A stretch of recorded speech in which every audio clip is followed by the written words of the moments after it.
Hi everyone, hope you had a nice weekend. So we're back, and today we're going to be looking at adding and subtracting rational expressions. You watched a video on that on Friday, did not have a real, an assignment where you did do a lot of examples. That's going to come today. So that's what we're looking at here. I've written down 4 basic notes to get us started. So if the topic is adding and subtracting rational expressions, there's a few things you got to know. So you must have common denominators. If the problem's given with common denominators, that's great. That means it's going to be an easy problem, but that doesn't happen that often. So you find yourself having to make common denominators. So this is something you did in grade school, and you might have learned it, you might have had trouble with it. Most people don't like fractions, so they tend to forget about this stuff over time. But we're going to revisit that, and it's a little trickier because we are using algebraic expressions with variables. So anyway, you have to have common denominators. If you make common denominators, they have to share all the factors, like each fraction. Then once you have that, you add or subtract the numerators, the tops, but you keep the denominator the same. You do not add the denominators together, you do not subtract the denominators. So once you have common denominators, they're locked in. And then finally, in subtraction, you may have to distribute the negative sign, the minus sign. So like in regular subtraction, if you had like 5 minus 3, well, duh, that's 5 minus 3, whatever. But if you had something like 5 minus 3x plus 2, don't forget that you would have to distribute that negative sign. The only difference is, instead of being written sort of like this, you might have one fraction that's a 5, and then over here there's a minus sign, then over here there's a 3x plus 2 without these parentheses around them. They're not given with parentheses around them like that. And so this fraction bar here sort of takes the place of parentheses, and you have to know that this minus sign applies to the 3x and then it applies to the 2. With addition, that's not an issue. It really makes no difference whatsoever. I guess you could technically say the plus sign distributes, but it doesn't have any impact on your final answer, so it doesn't really matter. But the minus sign distributes in this context the same way it would distribute in that context. There'll just be some sort of a little denominator down here that matches. Okay, let's get into this. So as normal, I'll do the evens. I'm going to ask you to do the odds. Looking ahead, there are 12 problems. That means your assignment is only 6 problems long. Of course, the answers are down here. I'm going to go through each one step by step, show you exactly what you need to do, and I'll talk a little extra here and there. Hopefully I won't babble and take too much of your time. Okay, so number 2, we have common denominators already established. So this is, again, what we would call an easy problem. So what you can do is you can join these all together and then just write one common denominator under the whole thing. And we're going to have 2k minus 3. And then I'm going to bring over this plus sign right here. And then k plus 6. And then when you add everything together, 2k plus k is 3k. And then minus 3 plus 6. Minus 3 plus 6 is plus 3. And that's over 30k plus 6. I'm going to stop there for a second, look through everything myself. It all looks good. Honestly, in the problems that do already start with a common denominator, if you don't show every step of the work, I get it, because these are fairly simple. Now I'm going to scroll down and check this, and I do have a strong feeling that the answer will not look like that. And I'll tell you why in a second, I guess. And there's that answer, and clearly it is not the same as this. And the reason I could tell this is because every number here has a 3 in it, or it's a multiple of 3. So we've already gone over reducing or simplifying fractions like this. This was last week. So for simplifying, it's factor and cancel. Factor everything that can be factored, and then cross out or cancel anything that can be canceled. So if I want to factor the numerator, I can factor out a common 3, and that's k plus 1. And on the denominator, 30 and 6, you can factor out a 6, and that's going to be 5k plus 1. And then the 3 and the 6 will cancel, leaving you with 1k plus 1 over... Oh wait, when the 3 cancels in the 6, that leaves a 2, right? 3 goes into 6 twice. 2k plus 1. Distribute this 1 back in, which is really trivial. You don't have to do that so much. Distribute this 2 back in, and you get 2k plus 2. And now that, I believe, matches... Oh, geez, where is it? Down here. 10k plus 2. Oh, I'm silly. Look what I did. See how there's a 5 there, and I never brought it down there? That was my bad. So when you distribute 2 times 5, you get a 10 right there. If you saw that mistake when it happened, good for you. If you were in class, you should have yelled at me about it. Okay, so the easy part, when there's common denominators, just whatever the tops are, see how I circled that plus sign in there? Just add them together, combine like terms, and that's it. From there, you have to simplify or reduce, as we call it. We covered that earlier in the week. Factor what can be factored, cancel what can be canceled, and then in this case we had the extra step of after you canceled, I distributed that 2 back into those parentheses to get that answer. All right, let's look at number 4. If you look at these two denominators, they are exactly the same. That means this is a quote-unquote easy problem. So we just keep the denominator as is. 3n squared plus 14n plus 8. You just write it once. Now I need to bring over the numerator. So I have a 5n here, minus, now this is what I was talking about up above, where that minus sign is actually going to distribute. Minus n, and then minus 3 becomes plus 3. 5n minus n, of course, is 4n plus 3. And on the bottom we have 3n squared plus 14n plus 8. This is not going to factor, nothing cancels, so it looks like that is just our answer. Let me put that in my short-term memory, and yeah, there it is. So number 4, very simple and straightforward. The only thing you could possibly screw up maybe is forgetting to distribute that minus sign. Number 2, the heart of it was pretty easy, those 2 steps, and then the simplifying after that was a little bit of a pain, but totally doable.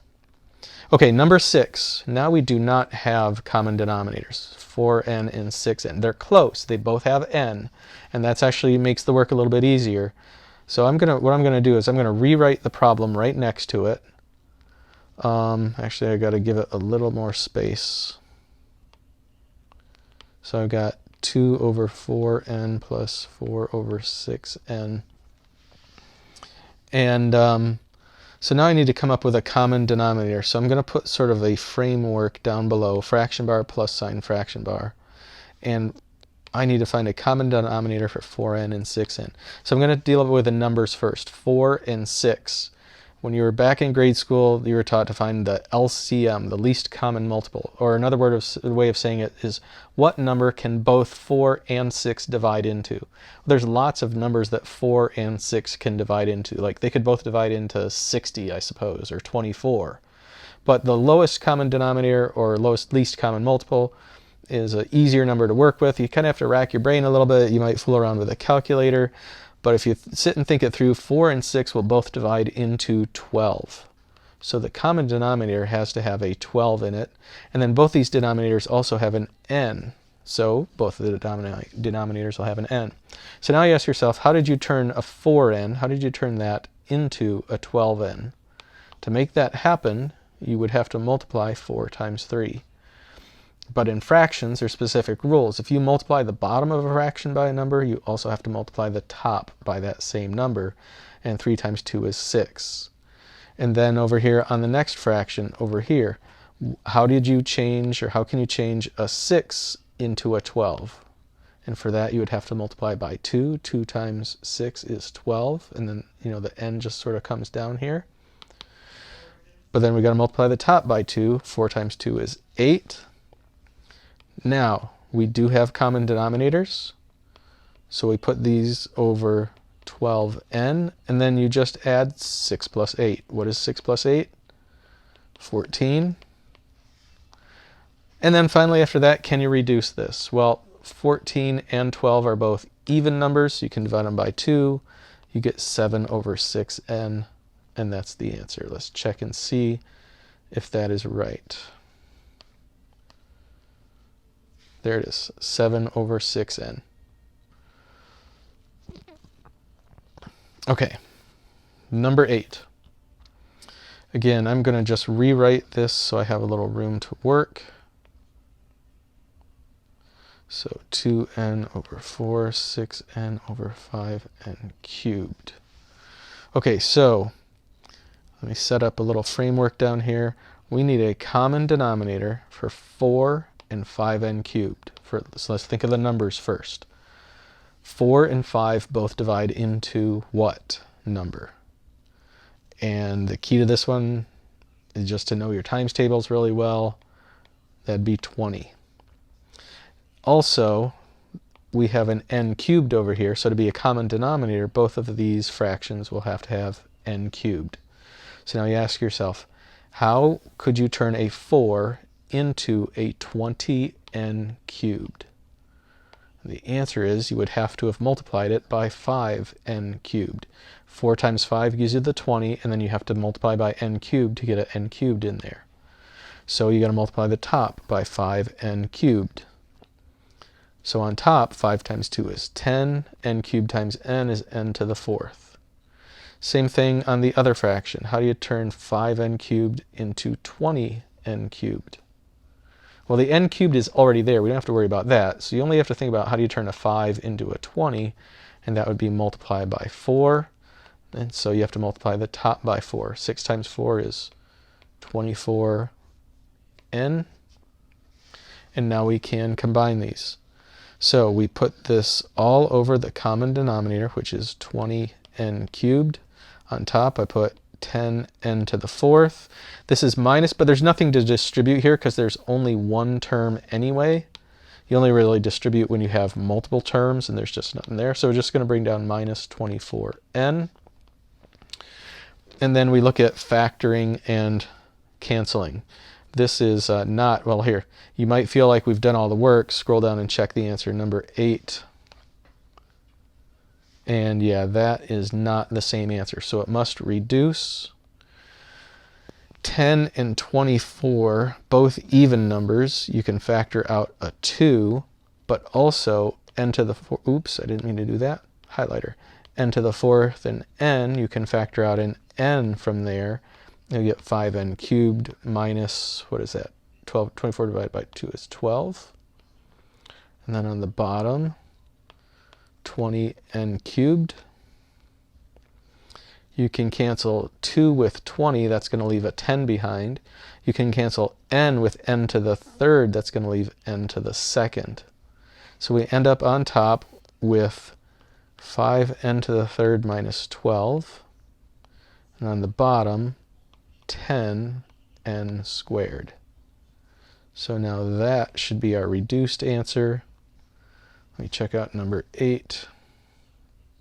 And there it is. All right, so let me reiterate. Up to, let's say, this point right here, this is the new stuff. This is what your goal is to learn today. From here to the end is simplifying, which we sort of covered last week, factor and cancel. All right, number 10. This one's a little more complicated because the denominators are, well, they're just more complicated expressions. They're binomials and things. Up here we just had single monomials, one term, one term, one term, one term, things like that. Down here we've got 1, 2 terms, 2 terms, and then another whole factor combined with that. So this is a little bit more complicated. So let me, I'm going to rewrite the original problem, give myself lots of space to work.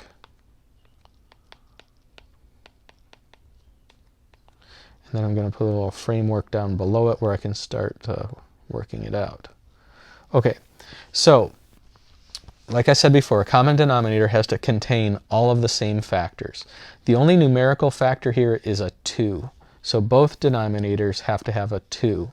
It's not like up here where we had 2 numbers, a 5 and a 4, and we had to rack our brains and come up with 20 as being a number that 5 and 4 divide into.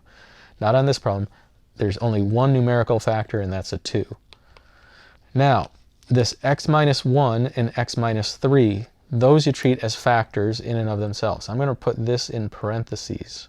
Even though it wasn't given that way, it just helps make it flow. If you look at it as being in parentheses, to contain all the factors, that means you have to have an x minus 1 and an x minus 3 here, and an x minus 1, x minus 3 there. Now we have a common denominator that contains x minus 1, a 2, and an x minus 3. This common denominator contains all factors. But like we did before, we have to ask ourselves, how do you turn this into that? Well, what we would have to have done here is multiplied it by the 2 and the x minus 3, which means you have to multiply the top by 2 x minus 3. So if I multiply all this together, that is kind of a not fun thing to do. This is going to be 2x minus 6 times another 4x, and I guess I'm going to have to keep working that out in a minute. But let's talk about over here. How do I turn this into that? It already has the 2, it already has the x minus 3. It looks like I just have to multiply it by x minus 1. Okay, that's way too many horizontal lines. Let me get rid of that. So to turn this into that was dumb. I'm going to multiply it by x minus 1. So multiply the top, x minus 1. If I do that, I get 4x minus 4. Now I can go down to the next line. We have common denominators. This matches that. So we're just going to keep it the same. 2x minus 1, x minus 3. On top, I am going to go ahead and distribute this and get 8x squared minus 24x. Here I'm going to distribute that negative sign, get minus 4x minus 4 is plus 16. And then finally, I can simplify this top a little bit, get 8x squared minus 28x plus 16. Now on the bottom, I could FOIL and work all this out. I'm not going to do that because there's an important reason why. Because the next thing you're supposed to do is try to simplify or reduce this. And what are the two steps of reducing? Factor and cancel. Well, this is already in factored form. It doesn't make sense to multiply it all together again. Now, as far as the top goes, if I look at 8, 28, and 16, they're all even numbers. I can divide out a 2. In fact, I can divide out a 4 if I want to, but there isn't a 4 on the bottom to cancel it with. There's only a 2 on the bottom to cancel it with, so I'm just going to factor out a 2. Does that make sense? Yeah, let me go for it.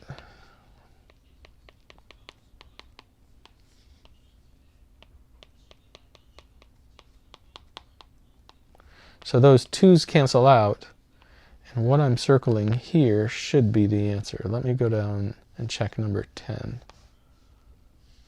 Yep, right there. Nope, what did I do wrong? Why did they have a 2 here and I have an 8?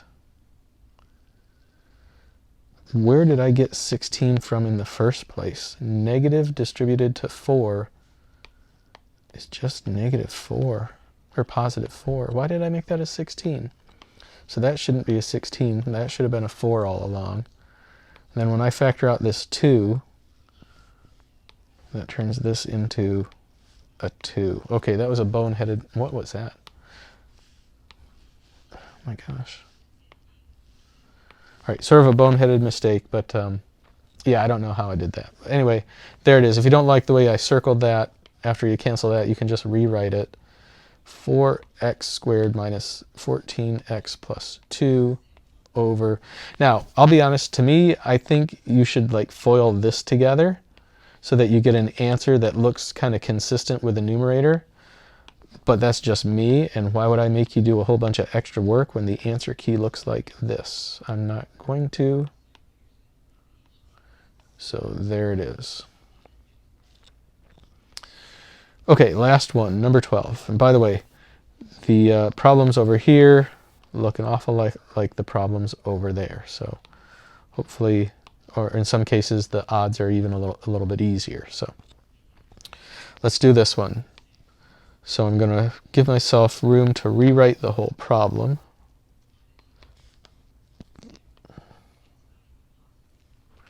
So 3v plus 5, 3v, 5, 3. Make that look a little neater. Okay, so do these have a common denominator? No. Can we make them have a common denominator? Yes. A common denominator has to have all the factors. So this is a factor. You cannot factor it out at all, so you just group it together as a whole. And then 3, just the number 3 is a factor.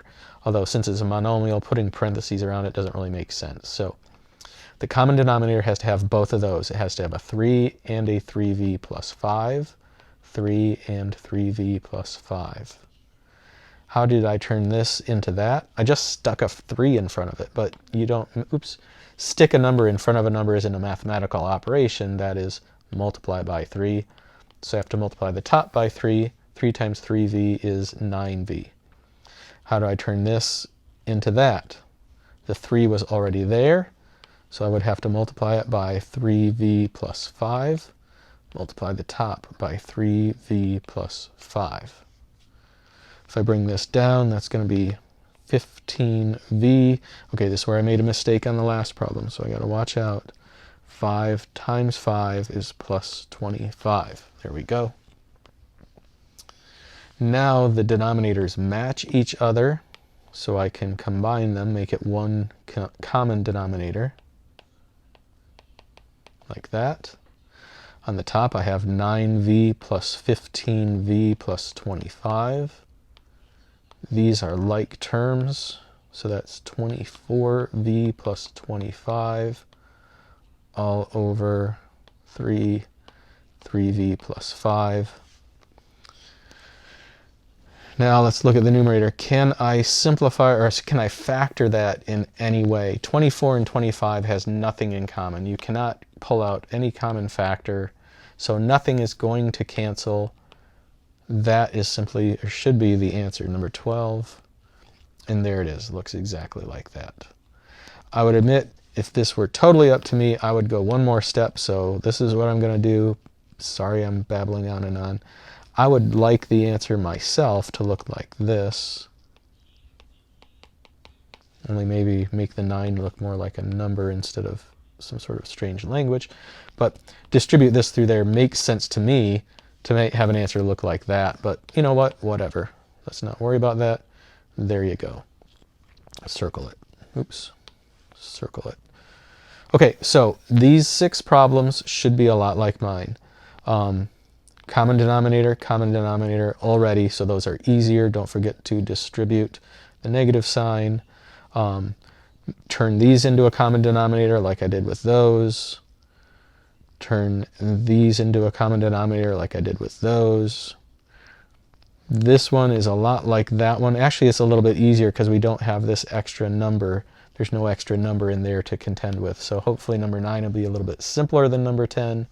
Number 11, look, it even has 5/3 in it, except it's a subtraction instead of addition problem. But it should be very similar too. All right, as always, contact me if you have questions, or post them in the comments or email or whatever. And don't forget to check your answers before you turn it in.